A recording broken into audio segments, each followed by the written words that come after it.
नमस्कार दोस्तों, मैं Parasnath life high study IAS में आपका स्वागत है। आज हम लोग राजा महेंद्र प्रताप सिंह राज्य विश्वविद्यालय अलीगढ़ के बीएड फर्स्ट सेमेस्टर एग्जाम 2023 जो 3 मार्च 2023 को एग्जाम होने जा रहा है, उसके लिए पेपर 105C अर्थात पर्यावरणीय शिक्षा या इन्वायरमेंटल एजुकेशन का फुल प्रैक्टिस सेट 3 हल करेंगे। इसके पहले 2 प्रैक्टिस सेट हल कर चुके हैं हम लोग। डिस्क्रिप्शन में लिंक दिया गया है, आप लोग जाकर देख लीजिएगा। यह पेपर 40 अंक का होगा, 75 प्रश्न दिया रहेगा, 50 प्रश्न हल करना है आप लोगों को, अर्थात एक प्रश्न 0.8 अंक का होगा और समय 1 घंटे 30 मिनट अर्थात 90 मिनट का होगा। इस पेपर में पास होने के लिए आप लोगों को कम से कम 16 अंक प्राप्त करना होगा, अर्थात 20 प्रश्न सही करना होगा। आप लोग ध्यान दीजिएगा, जो लोग आगरा यूनिवर्सिटी का बीएड सेकेंड ईयर BD 205 अर्थात पर्यावरणीय शिक्षा का री एग्जाम देने जा रहे हैं, उनके लिए भी यह प्रैक्टिस सेट महत्वपूर्ण है। दोस्तों, प्रश्नों पर आएँ, लेकिन उससे पहले प्लीज़ आप लोग वीडियो को ज़्यादा से ज़्यादा शेयर कीजिए, जिससे सभी लोगों को लाभ हो सके। यदि आप लोग चैनल को सब्सक्राइब नहीं किए हैं तो चैनल को सब्सक्राइब कीजिए तथा वीडियो को लाइक और शेयर जरूर कीजिए, इससे मोटिवेशन मिलता है। आइए देखते हैं प्रश्नों को। पेपर 105C अर्थात पर्यावरणीय शिक्षा फुल प्रैक्टिस सेट 3 हल करेंगे। इसका पहला प्रश्न है, विश्व पर्यावरण दिवस कब मनाया जाता है? A 5 July, B 5 June, C 5 September, D 15 दिसंबर। महत्वपूर्ण प्रश्न है, तो इसका सही जवाब हो जाएगा, ध्यान रखना, B 5 जून। विश्व पर्यावरण दिवस कब मनाया जाता है? 5 जून को, क्योंकि पर्यावरण का ही पेपर है और इसका थीम भी आपको पता होना चाहिए। 2022 का विश्व पर्यावरण की दिवस थीम क्या है आप लोगों को पता होना चाहिए। इसकी थीम है, विश्व पर्यावरण दिवस 2022 की थीम है केवल एक पृथ्वी, only one earth. Most important में रखिएगा, विश्व पर्यावरण दिवस कब मनाया जाता है? 5 जून को। इसकी थीम क्या है? ओनली वन अर्थ, केवल एक पृथ्वी। इंग्लिश में याद रहे ज़्यादा अच्छा रहेगा, क्योंकि हिंदी में कभी कभी वो ट्रांसलेट करता है इंग्लिश का, तो कुछ और अर्थ निकल जाते हैं, कई अर्थ बता देते हैं, हो सकता है आप ना देखे हो ना सुने हो, तो इसलिए इंग्लिश में याद रखिएगा। दूसरा प्रश्न है, निम्न में से कौन सा उद्योग वनों पर आधारित है? A कागज उद्योग, B रसायन उद्योग, C सीमेंट उद्योग, D कांच उद्योग। महत्वपूर्ण है और बहुत ही सरल है, तो इसका पहला सही जवाब हो जाएगा पहला A कागज उद्योग। जो वनों पर आधारित उद्योग है, कौन सा? कागज। आपको भी पता होगा जो कागज बनता है, ये सब वृक्ष काटे जाते हैं, इसीलिए बार बार सरकार कोशिश कर रही है, डिजिटल हर चीज़ें कर रही है।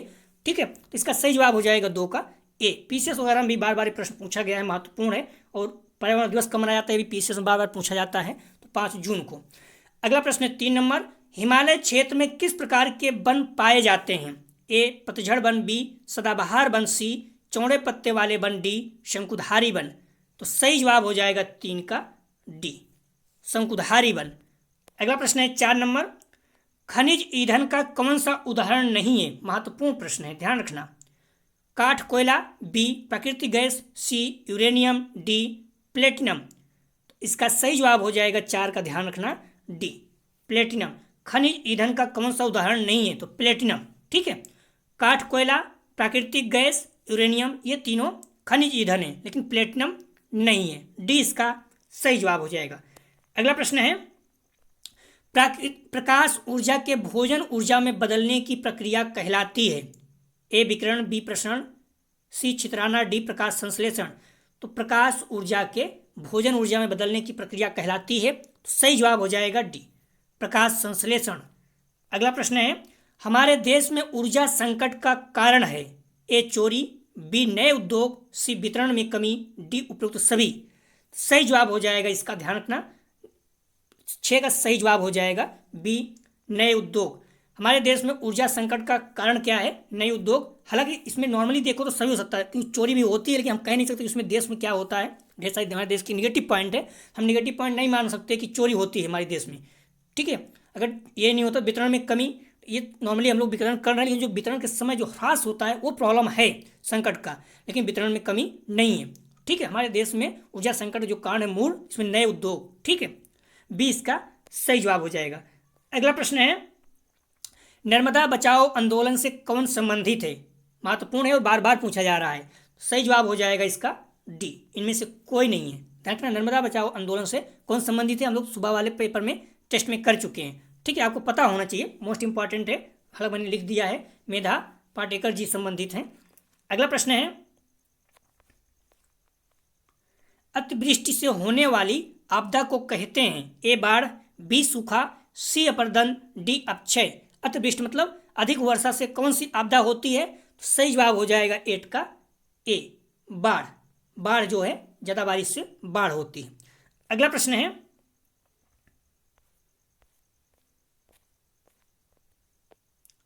सुनामी शब्द किस भाषा से है? मतलब किस भाषा से बना है? सुनामी शब्द किस भाषा से है? ए चीनी, बी जापानी, सी संस्कृत, डी हिंदी। तो सुनामी शब्द किस भाषा से है? सही जवाब हो जाएगा 9 का बी, जापानी। ध्यान रखना, सुनामी जापानी शब्द है। अगला प्रश्न है, ध्वनि प्रदूषक का मापन होता है? ए डेसिबल, बी वर्नियर पैमाने पर, सी तुलनात्मक पैमाने पर, डी साधारण पैमाने पर। सही जवाब हो जाएगा 10 का ए, डेसिबल पैमाने पर। ध्वनि प्रदूषक डेसिबल पैमाने पर मापा जाता है, महत्वपूर्ण है। पीसेस वगैरह में बार बार पूछा जाता है, मैंने आपको सुबह बताया था, फिर बता रहा हूँ। जो बच्चे तैयारी करते हैं उनके पास तो होगा। घटना चक्र का एक पूर्वालोकन आता है, जो प्रीवियस ईयर पेपर आए रहते हैं उनका पूरा व्याख्या सहित दिया रहता है। अगर वो आपके पास हो तो थोड़ा अच्छे से एक नज़र देख के जाइएगा, वहाँ से प्रश्न बहुत ज़्यादा मिलेगा। क्योंकि इन्वायरमेंट जो है, जो मॉडल पेपर है, उसका लेवल काफ़ी लो है। प्रश्न ने रखा है, नॉर्मली रखा है। तो जो लोग तैयारी करते हैं उनके पेपर तो अच्छे होंगे ही, लेकिन जो लोग नहीं, मॉडल पेपर को अच्छे से आप बार बार पढ़िए, क्योंकि उसमें से बहुत से क्वेश्चन आएंगे। जो मैं टेस्ट करा रहा हूँ, मतलब उम्मीद करते हैं कि हाँ यहाँ से प्रश्न आएगा, 20-25 प्रश्न आपको मिल जाएगा। बाकी प्रश्न आपको मॉडल पेपर या फिर बुक भी पढ़ना होगा। ठीक है, कभी कभी ज़्यादा मिल जाता है, बट कभी कभी कम मिलता है। तो इस चीज़ आपको ध्यान रखना, आपको मॉडल पेपर अच्छे से पूरा पढ़ना होगा। अगर मैं बता रहा हूँ मॉडल पेपर साथ साथ अगर आपके पास पूर्वालोकन है घटना चक्र का, तो उसको भी पढ़ लीजिएगा। हालांकि मॉडल पेपर से हो जाएगा, अगर आप ठीक से पढ़ लोगे पूरा तो आपका हो जाएगा पेपर, 50 अंक आपको आ जाएगा। ठीक है, 40 बच्चे प्राप्त किए हैं, 39 प्राप्त किए हैं। बहुत सिंपल पेपर आता है। हालांकि कभी कभी क्या करता है, घुमा देता है, तो इस चीज़ देखना पड़ेगा। उस मूड में आ जाए, करके दिखाओ तो फिर क्या करोगे। बट नॉर्मल पेपर आता है तो आप लोग कर लोगे, आप अपने विश्वास रखिए। ठीक है, कॉन्फिडेंस बनाए रखिए बस। अगला प्रश्न है, तुलसी का पौधा काम करता है? यहाँ पर काम रहेगा। ठीक है, तो तुलसी का पौधा काम करता है? ए वायु प्रदूषण, बी जल प्रदूषण, सी ध्वनि प्रदूषण, डी इनमें से कोई नहीं। ध्यान रखो, तुलसी का पौधा कम करता है। प्रश्न सही है। ठीक है, तुलसी का पौधा कम करता है, क्या कम करता है? तो इसका सही जवाब हो जाएगा 11 का ए, वायु प्रदूषण को कम करता है। मैंने सुबह ही बताया था, टेस्ट में आया था। हालांकि ध्वनि प्रदूषण को भी कम करता है, लेकिन यहाँ पर सबसे बेस्ट ऑप्शन जो होगा वायु प्रदूषण होगा। ठीक है, तुलसी के पौधे में ऑक्सीजन बहुत ज़्यादा निकलता है। ठीक है, इसीलिए लोग कहते हैं घर के आंगन में तुलसी का पौधा लगाना चाहिए। लोग पहले बोलते थे भगवान बसते हैं, जो भी है धार्मिक स्तर से जोड़ देते थे, क्योंकि लोग समझ नहीं पाएंगे कि यहाँ पर ऑक्सीजन उत्पन्न होगा, इसलिए बोलते थे कि तुलसी के पौधे घर में आंगन में लगाइए। इसमें क्या होते हैं, भगवान रहते हैं, लोग जल चढ़ाते हैं, तो उससे क्या होता है, हरा भरा रहेगा और ऑक्सीजन उत्पन्न होगा। तो ऑक्सीजन जब आपको मिलेगा ज़्यादा तो आप हेल्दी रहोगे, स्वस्थ रहोगे। तो इसीलिए तुलसी का पौधा घर में लगाया जाता है। तुलसी का पौधा कम करता है वायु प्रदूषण को, अर्थात ऑक्सीजन ज़्यादा उत्पन्न करेगा, तो जो वायु प्रदूषण है वो कम होगा। ठीक है, बाकी ध्वनि प्रदूषण उसको भी आपको पता है, वृक्ष वगैरह जो है ध्वनि प्रदूषण को कम करते हैं, लेकिन सबसे बेस्ट ऑप्शन यहाँ पर वायु प्रदूषण है। ठीक है, तो ये इसका सही जवाब हो जाएगा। महत्वपूर्ण प्रश्न है। अगला प्रश्न है, साफ सुथरा प्रदूषण मुक्त ऊर्जा का स्रोत है? सही जवाब हो जाएगा 12 का बी, सौर ऊर्जा। साफ सुथरा प्रदूषण मुक्त सौर ऊर्जा, जो सूरज से प्राप्त ऊर्जा है, ये साफ सुथरी है और प्रदूषण मुक्त है। बी इसका सही जवाब है। अगला प्रश्न है, DDT है? ए बायोकेमिकल प्रदूषक, बी बायोडिग्रेडेबल प्रदूषक, सी नॉन बायोडिग्रेडेबल प्रदूषक, डी अप्रदूषक। सही जवाब हो जाएगा 13 का सी। ध्यान रखना, जो DDT है ये नॉन बायोडिग्रेडेबल प्रदूषण है। मॉडल पेपर में देखो तो बी दिया हुआ है, जो कि गलत है। सही जवाब इसका हो जाएगा सी। अगला प्रश्न है, आप लोग ध्यान रखना, अपघटनीय प्रदूषक अर्थात अविघटनीय अर्थात नॉन बायोडिग्रेडेबल, जो विघटित नहीं होता है, जैसे प्लास्टिक, DDT, बेंजीन, हेक्साक्लोराइड इत्यादि। DDT या डाइक्लोरोडाइफिनाइल ट्राइक्लोरोएथेन एक रंगहीन, स्वादहीन और लगभग गंधहीन क्रिस्टलीय रासायनिक यौगिक है। ठीक है, इसका फुल फॉर्म भी पूछा जाता है, तो डाइक्लोरोडाइफिनाइल ट्राइक्लोरोएथेन, इसका फुल फॉर्म आप लोग याद रखिए, पूछा जा सकता है। बायोडिग्रेडेबल प्रदूषक कौन कौन से हैं? घर का कूड़ा जैसे है, पशुओं का मल, मूत्र, सीवेज। ठीक है, ये सारे क्या हैं, बायोडिग्रेडेबल हैं। लेकिन जो DDT या प्लास्टिक वगैरह है ये डिग्रेडेबल नहीं है। अगला प्रश्न है, जल से जल वाष्प में परिवर्तित होने की प्रक्रिया कहलाती है? तो सही जवाब हो जाएगा 14 का ए, वाष्पीकरण। जल से जल वाष्प में परिवर्तित होने की प्रक्रिया वाष्पीकरण कहलाती है। अगला प्रश्न है, समस्त शाकाहारी जीव कहलाते हैं? तो सही जवाब हो जाएगा 15 का बी, प्राथमिक उपभोक्ता। जो समस्त शाकाहारी जीव हैं ये प्राथमिक उपभोक्ता कहलाते हैं। उत्पादक क्या है? पौधे। अगला प्रश्न है, किसी खाद्य श्रृंखला में पौधे, जस्ट मैंने अभी आंसर बता ही दिया, तो इसका सही जवाब हो जाएगा 16 का ए, उत्पादक होते हैं। पौधे क्या हैं? उत्पादक हैं, भोजन बनाते हैं। अगला प्रश्न है 17, रासायनिक खाद है? सही जवाब हो जाएगा 17 का सी, यूरिया जो है ये रासायनिक खाद है। अगला प्रश्न है, इकोलॉजिकल खाद्य श्रृंखला में मनुष्य है एक? इसका सही जवाब हो जाएगा 18 का सी, उपभोक्ता है। अब घटक क्या होते हैं? पेड़। ठीक है, जो पेड़ों को घटक होते हैं जो जीव जंतुओं को अघटित करते हैं, मतलब मरने के बाद सला गला के उन्हें नष्ट करते हैं। उत्पादक क्या है? पेड़ पौधे। लेकिन मनुष्य क्या है? उपभोक्ता है, खाता है। अगला प्रश्न है, अफ्रीका के घास क्षेत्र कहे जाते हैं? महत्वपूर्ण है, जो भी मोस्ट इंपॉर्टेंट है घास क्षेत्र बार बार पूछे जाते हैं, उसे आपको याद होना चाहिए। तो अफ्रीका के घास क्षेत्र कहे जाते हैं? सही जवाब हो जाएगा 19 का डी, सवाना। सवाना जो है अफ्रीका के घास क्षेत्र को कहे जाते हैं। मैंने कुछ चीज़ें लिख दिया है, महत्वपूर्ण है, जैसे पंपास अर्जेंटीना के घास क्षेत्र हैं, पियरी अमेरिका के महत्वपूर्ण है, पियरी वेल्ट दक्षिण अफ्रीका का है, डाउन्स ऑस्ट्रेलिया, ये भी महत्वपूर्ण है। ठीक है, और सवाना जो है नमक घास क्षेत्र का मैदान विश्व के किसी भाग में पाया जाता है? तो उत्तरी अफ्रीका तथा ऑस्ट्रेलिया दोनों जगह पे है, महत्वपूर्ण है, आप लोग ध्यान रखना। अगला प्रश्न है, पहली बार पारिस्थितिकी शब्द किसने प्रयोग किया? सही जवाब हो जाएगा 20 का डी, अर्नेस्ट हेकेल। अगला प्रश्न है, भारत का राष्ट्रीय पशु है? सही जवाब हो जाएगा 21 का बी, बाघ। अगला प्रश्न है, निम्नलिखित में से कौन ग्रीन हाउस गैस नहीं है? महत्वपूर्ण है, कौन सा ग्रीन हाउस गैस नहीं है? Oxygen, carbon dioxide, chlorofluorocarbon, methane. तो आपको भी पता है कि जो ऑक्सीजन है ये अच्छी, मतलब ऑक्सीजन जो है जीवन के लिए फायदेमंद है, जीवन इसके बगैर नहीं चल पाएगा, तो ये ग्रीन हाउस गैस नहीं है, बाकी सभी ग्रीन हाउस गैस है। तो सही जवाब हो जाएगा 22 का ए, ऑक्सीजन ग्रीन हाउस गैस नहीं है। अगला प्रश्न है, एलपीजी विस्तृत रूप है अर्थात फुल फॉर्म है? सही जवाब हो जाएगा 23 का ए, लिक्विफाइड पेट्रोलियम गैस। अगला प्रश्न है, एलपीजी में मुख्यतः प्रोपेन और ब्यूटेन गैस होती है, ये पीसीएस वगैरह में भी पूछा गया है। ध्यान रखना, सीएनजी का प्रमुख संघटक मेथेन गैस है। ठीक है, सीएनजी का प्रमुख घटक जो है, ध्यान रखना, एलपीजी में क्या होता है? प्रोपेन ब्यूटेन, और सीएनजी में मेथेन होता है। 75 से 98 पूछा जा चुका है, इसलिए लिख दिया हूँ।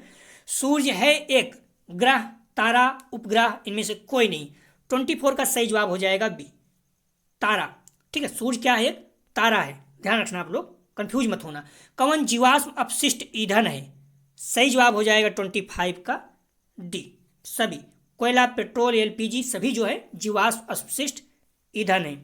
अगला प्रश्न है, भारत का राष्ट्रीय पक्षी है? तो सही जवाब हो जाएगा 26 का, महत्वपूर्ण है, सरल भी है, बी, मोर। भारत का राष्ट्रीय पक्षी कौन है? तो मोर है। ठीक है, 20 का सही जवाब है। अगला प्रश्न है, पर्यावरण शिक्षा को लागू होना चाहिए केवल? ए, प्राइमरी स्तर पर, बी, इंटरमीडिएट स्तर पर, सी, कॉलेज स्तर पर, डी, सभी स्तर पर। सही जवाब हो जाएगा 27 का डी, सभी स्तर पर, प्राइमरी, इंटरमीडिएट, कॉलेज सभी स्तर पर होना चाहिए। अगला प्रश्न है, पर्यावरण शब्द से आशय है? इसका सही जवाब हो जाएगा 28 का सी, जीवित एवं निर्जीव दोनों। अगला प्रश्न है, पर्यावरण को सर्वाधिक हानि होती है? सही जवाब हो जाएगा 29 का डी, उद्योग से। अगला प्रश्न है, पर्यावरण के लिए लैंगिक समानता की बात किसने उठाई? सही जवाब हो जाएगा इसका ए, एम.सी. मेहता।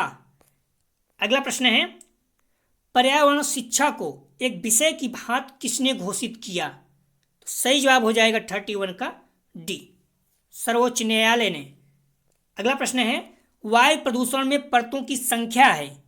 सही जवाब हो जाएगा 32 का ए, 5। सबसे नीचे जो है वो क्षोभ मंडल है, सबसे ऊपर बहिर्मंडल, इसको इग्जोमंडल कहते हैं।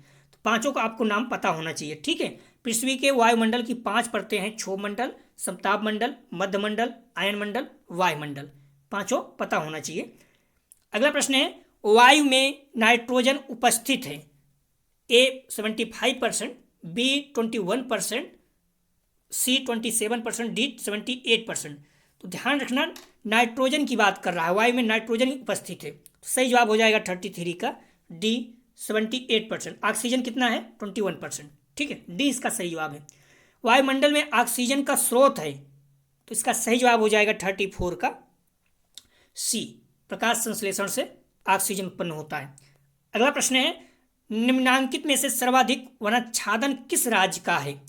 वनाच्छादन किस राज्य का है? सही जवाब हो जाएगा 35 का बी, मध्य प्रदेश। सबसे ज़्यादा क्षेत्र जो है मध्य प्रदेश में है वन का। ठीक है, बी इसका सही जवाब है, महत्वपूर्ण है। अगला प्रश्न है, चिपको आंदोलन का संबंध है। सही जवाब हो जाएगा 36 का ए, वन से, वन संरक्षण से। अगला प्रश्न है,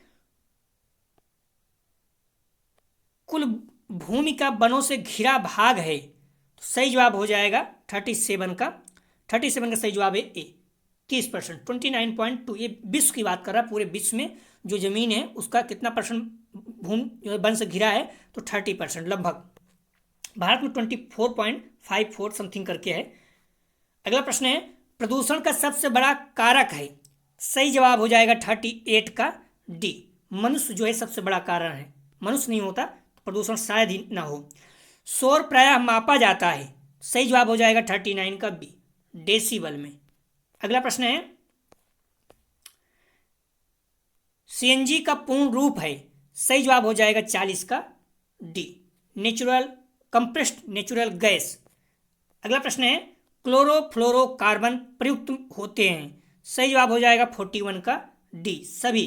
परफ्यूम में, रेफ्रिजरेटर में, वातानुकूलित हर जगह पे। वो बहुत ज़्यादा ये खतरनाक गैस है, इसलिए आप लोग परफ्यूम कम ही यूज करें तो अच्छा है। जल प्रदूषण का प्रायः कारण है। तो इसका सही जवाब हो जाएगा 42 का डी, चीनी मिल, ईंट चिमनी, ऑटोमोबाइल, सभी। चीनी मिल से जो पानी निकलता है वो प्रदूषित हो जाता है, छोड़ा जाता है नदियों में। ईंट जो चिमनी होती है वहाँ से जो भी पानी निकलता है, या फिर जो धुआं निकलता है वो सारे प्रदूषित करते हैं पानी को, जमीन को। ऑटोमोबाइल भी इस तरह से, यहाँ भी जो पानी निकलता है वो प्रदूषण करता है जल को। तो सभी इसका सही जवाब है। अगला प्रश्न है, सीएनजी है। सही जवाब हो जाएगा 43 का बी, मेथेन। हम लोग देख चुके थे नोट्स में, सीएनजी क्या है? मेथेन है। 78 से 98% तक होता है। सीएनजी का प्रमुख संघटक मेथेन होता है, जो 75 से 98% की मात्रा में होता है। अगला प्रश्न है, डीडीटी का पूर्ण रूप है। हम लोग देख चुके हैं नोट्स में। सही जवाब हो जाएगा 44 का ए, डाइक्लोरो डाइफिनेल ट्राइक्लोरोएथेन। ठीक है, ये इसका सही जवाब है, महत्वपूर्ण है, आप लोग देख के जाइएगा। डीडीटी का फुल फॉर्म है डाइक्लोरो डाइफिनाइल ट्राइक्लोरोएथेन।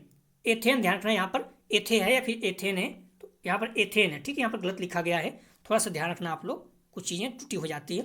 अगला प्रश्न है, ओजोन क्षरण हेतु सर्वाधिक घातक माध्यम है। सही जवाब हो जाएगा 45 का ए, CFC। अगला प्रश्न है, निम्नांकित में से एक दुष्प्रयोज्य स्रोत का उदाहरण है। सही जवाब हो जाएगा 46 का बी, वन। अगला प्रश्न है, हस्तांतरणी जुताई सामान्य अभ्यास है। सही, जिसको हम लोग शिफ्टिंग कल्चर बोलते थे, शिफ्टिंग कल्चर सुबह हम लोग देख चुके थे। सही जवाब हो जाएगा 47 का ए, नागालैंड की। हम लोग असम देखे थे, असम इसमें है नहीं, मतलब नॉर्थ ईस्ट में ज़्यादा है। ठीक है, हस्तांतरण अर्थात जो शिफ्टिंग कल्चर होती है वो ए नॉर्थ ईस्ट में ही ज़्यादा है। नागालैंड हो गया, असम हो गया, जो भी रहेगा। ठीक है, तो हमने सुबह ही बताया था कि नागालैंड असम है, तो वहाँ पर असम था, यहाँ पर नागालैंड है। ए इसका सही जवाब। अगला प्रश्न है, चिपको आंदोलन का संबंध है। तो ध्यान रखना, इसका सही जवाब हो जाएगा 48 का ए, चमोली जिला, उत्तराखंड। अगला प्रश्न है, सर्वश्रेष्ठ कोयला कौन सा है? सही जवाब हो जाएगा 49 का ए, एंथ्रेसाइट। सबसे अच्छा कोयला माना जाता है, इसमें 97% कार्बन होता है। अगला प्रश्न है, कोयला है। तो इसका सही जवाब हो जाएगा 50 का बी, वनस्पतियों का कायांतरण। ध्यान का 100 प्रश्न है, आप लोग कुछ लोग पूछते रहते हैं कितने प्रश्न हैं, तो सब सामने लिखा भी गया है, लगभग 100 प्रश्न है। 51 कोयले का सर्वाधिक भंडार है। सही जवाब हो जाएगा बी, संयुक्त राज्य अमेरिका में। अगला प्रश्न है केंद्रीय अंतःभू फिशरीज अनुसंधान संस्थान स्थित है। सही जवाब हो जाएगा सी, कोलकाता में। अगला प्रश्न है निम्नलिखित में एक खरीफ फसल का उदाहरण है। सही जवाब हो जाएगा 53 का ए, मक्का। ध्यान रखना, मक्का जो है ये खरीफ फसल में है, बाकी चना सरसों जो है रबी फसल में। हम लोग सुबह देख भी चुके थे, ठीक है, मैंने कहा भी था थोड़ा सा कंफ्यूज मत होना, क्योंकि मक्का वगैरह जो है बहुत ज़्यादा कंफ्यूजिंग है। तो चना सरसों गेहूँ ये सारे रबी हैं। खरीफ में क्या आते हैं, मक्का धान, इस तरह से, ठीक है। तो मक्का इसका सही जवाब है, मैंने लिख दिया है। रबी की फसल कौन सी है, गेहूँ चना सरसों आलू मसूर मटर। खरीफ में ज्वार धान, ज्वार बाजरा कपास मक्का मूंगफली गन्ना। जायज में तरबूज खीरा ककड़ी। अगला प्रश्न है परमाणु रिएक्टर प्रयुक्त करते हैं। तो ध्यान रखना, सही जवाब हो जाएगा यूरेनियम तो प्रयुक्त करते हैं, लेकिन कौन सा, तो 54 का सही जवाब हो जाएगा, ध्यान रखना ए। 92 यूरेनियम 35, यूरेनियम 35 92 जिसका परमाणु क्रमांक होता है, ठीक है। तो ए इसका सही जवाब हो जाएगा। परमाणु रिएक्टर में प्रयुक्त ईंधन यूरेनियम है। अगला प्रश्न है संपोषी विज्ञान संपोषी विकास और डॉट डॉट का अध्ययन करता है। सही जवाब हो जाएगा 55 का ए, पर्यावरण विज्ञान। अगला प्रश्न है संयुक्त राष्ट्र के संपोषी विज्ञान लक्ष्य की संख्या है। सही जवाब हो जाएगा 56 का सी, 17 है। अगला प्रश्न है संपोषी विकास के 3 पक्ष हो सकते हैं। सही जवाब हो जाएगा 57 का सी, पर्यावरण पारिस्थितिकी व समाज। अगला प्रश्न है निम्नलिखित में एक गैर परंपरागत ऊर्जा का स्रोत है। सही जवाब हो जाएगा 58 का, महत्वपूर्ण है ए, ज्वार भाटा। गैर परंपरागत है, ठीक है। और परंपरागत में क्या आता है, जो परंपरागत मतलब होता है जो यूज हम लोग कर रहे हैं, जैसे कोयला हो गया, पेट्रोलियम हो गया, लकड़ी हो गया, ये सब परंपरागत में आएंगे।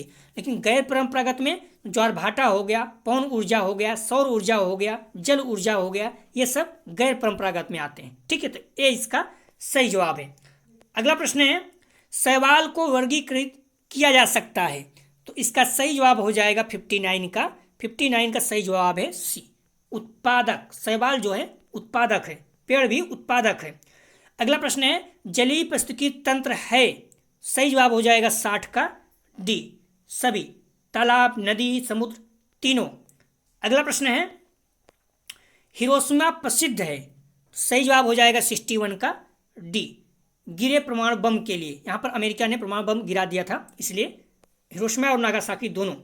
अगला प्रश्न है 62 तेल प्रदूषण से समुद्र में सबसे ज़्यादा प्रभावित होता है कौन सा जीव। सही जवाब हो जाएगा बी, मछली। अगला प्रश्न है रेडियोधर्मी प्रदूषण होता है। सही जवाब हो जाएगा 63 का सी, परमाणु परीक्षण से। अगर आप परमाणु परीक्षण कर रहे हैं, परमाणु बम फेंक रहे हैं, ब्लास्ट कर रहे हैं, तो रेडियोधर्मी प्रदूषण होता है। अगला प्रश्न है प्राथमिक उपभोक्ता है। सही जवाब हो जाएगा 64 का ए, शाकाहारी। अगला प्रश्न है गोबर गैस में मुख्य रूप से पाई जाती है। सही जवाब हो जाएगा 65 का डी, मेथेन। अगला प्रश्न है सौर ऊर्जा की सबसे महत्वपूर्ण भूमिका है। सही जवाब हो जाएगा 66 का बी, जाति यज्ञ में। सौर ऊर्जा की सबसे महत्वपूर्ण भूमिका है, 66 का सही जवाब हो जाएगा बी। अगला प्रश्न है 67 वह स्थान जहां जीव अथवा जीवों का समुदाय वास करता है उसे कहा जाता है। तो 66 जो है ध्यान रखना हो चुका। 67 जो है वह स्थान जहां जीव अथवा जीवों का समुदाय वास करता है उसे कहा जाता है। सही जवाब हो जाएगा 67 का ए, निवास। अगला प्रश्न है 68 जल प्रदूषण होता है। सही जवाब हो जाएगा 68 का डी, सभी से, उद्योग प्रदूषण से, सीवेज से, फार्म के कूड़े से, सभी से। अगला प्रश्न है 69 निम्नलिखित में से कौन पादपों का माइक्रो पोषक नहीं है। महत्वपूर्ण है, नहीं है। इसका सही जवाब हो जाएगा 69 का सी, लोहा। ऑक्सीजन कार्बन नाइट्रोजन तो है, लेकिन लोहा नहीं है। अगला प्रश्न है भोजन निर्माण के लिए उत्पादक मूल रूप से प्रयोग करते हैं। सही जवाब हो जाएगा 70 का सी, कार्बन डाइऑक्साइड। अगला प्रश्न है मानव जनसंख्या वृद्धि दर सर्वाधिक पाई जाती है। तो इसका सही जवाब हो जाएगा 71 का, जिसमें है इसमें सिर्फ भारत में ज़्यादा है। कितना था 2011 के अनुसार 17.5 लगभग था। अगला प्रश्न है 72, ध्वनि प्रदूषण को मापने की इकाई है, तो सही जवाब हो जाएगा ए डेसिबल। अगला प्रश्न है भोपाल गैस त्रासदी किसकी वजह से हुई थी? महत्वपूर्ण प्रश्न है, सही जवाब हो जाएगा बी मिथाइल आइसोसाइनाइड मिक। अगला प्रश्न है 16 सितंबर मनाया जाता है, सही जवाब हो जाएगा 74 का सी ओजोन दिवस। ठीक है, पृथ्वी दिवस मैंने पूछा था और जो भी चीज़ें था तो मैंने सुबह ही बताया था आपको कि मार्च है, 22 मार्च को जल दिवस, 22 अप्रैल को पृथ्वी दिवस, 22 मई को जैव विविधता दिवस और पर्यावरण दिवस 5 जून को। सी इसका सही जवाब है। अगला प्रश्न है चिपको आंदोलन की शुरुआत हुई, 75 का सही जवाब हो जाएगा डी टिहरी से, उत्तराखंड। अगला प्रश्न है कार्बेट नेशनल पार्क है, तो इसका सही जवाब हो जाएगा 76 का सी उत्तराखंड में। अगला प्रश्न है 75 सबसे छोटा इकोसिस्टम है, सही जवाब हो जाएगा 77 का सी तालाब। अगला प्रश्न है जल द्वारा उत्पन्न रोग है, सही जवाब हो जाएगा 78 का डी पीलिया जो है जल द्वारा होता है। अगला प्रश्न है पश्चिम बंगाल की समस्या है, सही जवाब हो जाएगा 79 का सी आर्सेनिक प्रदूषण। अगला प्रश्न है स्मोक किससे बनता है, धूम्र जो होता है किससे बनता है, सही जवाब हो जाएगा बी धुएं प्लस कोहरे से। अगला प्रश्न है जैव विविधता संरक्षण कैसे हो सकता है, सही जवाब हो जाएगा 81 का डी सभी से, हरित पट्टी, वनों का संरक्षण, प्राकृतिक वास का संरक्षण, तीनों। अगला प्रश्न है पारिस्थितिकी तंत्र किसके मध्य संबंधों का अध्ययन है, सही जवाब हो जाएगा 82 का ए जीव और वातावरण। अगला प्रश्न है इनमें से कौन सा पौधा नाइट्रोजन स्थिरीकरण में सहायक नहीं है, सही जवाब हो जाएगा 83 का सी धान। ठीक है, ये नाइट्रोजन स्थिरीकरण में सहायक नहीं है, सेम चना मटर होती है जो दलहन फसल होती हैं उसमें नाइट्रोजन स्थिरीकरण की सहायता करती है, लेकिन धान नहीं। अगला प्रश्न है पारिस्थितिकी तंत्र की संकल्पना किसने दी, सही जवाब हो जाएगा 84 का ए जी टांसले। अगला प्रश्न है रामसर सम्मेलन संबंधित है, महत्वपूर्ण प्रश्न है, सही जवाब हो जाएगा सी आर्द्र भूमि के संरक्षण से, जो आर्द्र भूमि होती हैं वेटलैंड बोलते हैं उसके संरक्षण से रामसर सम्मेलन संबंधित है। अगला प्रश्न है आई भूमि दिवस कब मनाया जाता है, तो इसका सही जवाब हो जाएगा 86 का ए 2 फरवरी को। आई मतलब आर्द्र भूमि की बात कर रहा है, आर्द्र भूमि दिवस कब मनाया जाता है तो 2 फरवरी को। ठीक है, वेटलैंड दिवस अर्थात वेटलैंड दिवस कब मनाया जाता है तो 2 फरवरी को। अगला प्रश्न है पृथ्वी का सर्वाधिक बृहद पारिस्थितिकी तंत्र है, सही जवाब हो जाएगा 87 का डी जैवमंडल। ध्यान रखना पृथ्वी का सर्वाधिक बृहद पारिस्थितिकी तंत्र कौन सा है, जैवमंडल। मॉडल पेपर में देखो जलमंडल दिया है जो कि गलत है, तो जैवमंडल में क्या होता है सभी आ जाता है, जलमंडल स्थलमंडल दोनों आ जाता है, वायुमंडल सभी आ जाते हैं। अगला प्रश्न है कृत्रिम पारिस्थितिकी तंत्र, कृत्रिम पारिस्थितिकी तंत्र का उदाहरण है, सही जवाब हो जाएगा 88 का बी धान का खेत, जो आर्टिफिशियल की बात कर रहा है, धान का खेत खुद बना हुआ है, खुद बनाया गया है, मतलब बनाया गया है, आर्टिफिशियल मतलब तो बनाया गया है, जो कृत्रिम वन घास का मैदान झील ये सब नेचुरल है, तो जो आर्टिफिशियल उसे कृत्रिम बोलते हैं, तो धान का खेत जो है सही हो जाएगा 20 का सही जवाब। अगला प्रश्न है इनमें से कौन सा वृक्ष पर्यावरण संकट है, सही जवाब हो जाएगा 89 का बी यूकेलिप्टस, सफेदा बोलते हैं गाँव में। अगला प्रश्न है स्वच्छ जल पारितंत्र में लेंटिक आवास का उदाहरण है, तो सही जवाब हो जाएगा 90 का ए तालाब व झील। अगला प्रश्न है 2 समुदायों के मध्य संक्रांत क्षेत्र कहलाता है, सही जवाब हो जाएगा इसका डी इकोटोन। अगला प्रश्न है सर्वाधिक स्थिर पारिस्थितिकी तंत्र है, सही जवाब हो जाएगा बी सागर जो है सबसे ज्यादा स्थिर है। अगला प्रश्न है कौन सा कार्य पारिस्थितिकी तंत्र संतुलन बनाए रखने में सहायक नहीं है, सही जवाब हो जाएगा 93 का ए वन काटना। वन काटने से क्या होता है पारिस्थितिकी तंत्र संतुलित नहीं होता बल्कि असंतुलित हो जाता है, ए इसका सही जवाब है। अगला प्रश्न है जलवायु कारक है, सही जवाब हो जाएगा 94 का डी सभी। प्रकाश, तापमान, वाष्ण तीनों जो है जलवायु कारक हैं। अगला प्रश्न है नाइट्रोजन स्थिरीकरण जीवाणु है। सही जवाब हो जाएगा 95 का डी। राइजोबियम, क्लोरोबियम, एजोटाबैक्टर तीनों। अगला प्रश्न है एडीपी कारकों में सम्मिलित है। सही जवाब हो जाएगा 96 का डी। पोषक तत्व, अम्लता, नमी तीनों। अगला प्रश्न है पारिस्थितिकी तंत्र में सम्मिलित हैं। ए सौर ऊर्जा, बी जलवायु ऊर्जा, सी पशु पौधे व पशु, डी उपयुक्त सभी। 97 का सही जवाब हो जाएगा डी। पारिस्थितिकी तंत्र में सम्मिलित है सभी तीनों। अगला प्रश्न है 98 मीठे पानी की पारिस्थितिकी तंत्र में शामिल है। ए झीलें, बी तालाब, सी नदियां, डी उपयुक्त सभी। सही जवाब हो जाएगा 98 का डी। झील, तालाब तीनों। मीठे पानी मतलब जो पानी पिया जा सके, तो तीनों। अगर समुद्र होता तो वो नहीं रहता, खारा है। अगला प्रश्न है 99 जीवाणु एवं कवक हैं। सही जवाब हो जाएगा 99 का सी। अब घटक है, जो आप मृत्यु हो जाती है किसी चीज़ को, उसे घटित करते हैं, उसे अब घटक कहते हैं। अगला प्रश्न है भविष्य में शीघ्र विलुप्त होने की संभावना वाली प्रजातियां कहलाती हैं। तो सही जवाब हो जाएगा 100 का ए, लुप्त प्राय। जो अगला टेस्ट हम लोग देखेंगे, आप लोग ध्यान रखना, पेपर 105C का ही फुल प्रैक्टिस सेट 4 हल करेंगे। तो दोस्तों यह था BD 105 का फुल प्रैक्टिस सेट 3। आप लोग पहले भी बता चुका हूँ, बुक और मॉडल पेपर को जितना हो सके उतनी बार पढ़िए। अगर टाइम नहीं है, जितना आप नोट्स बनाए होंगे, नहीं बनाए हैं, तो जो भी हाईलाइट किए होंगे की पॉइंट आप लोग वही पढ़ते रहिए। मॉडल पेपर को जितनी बार हो सके उतनी बार पढ़िए।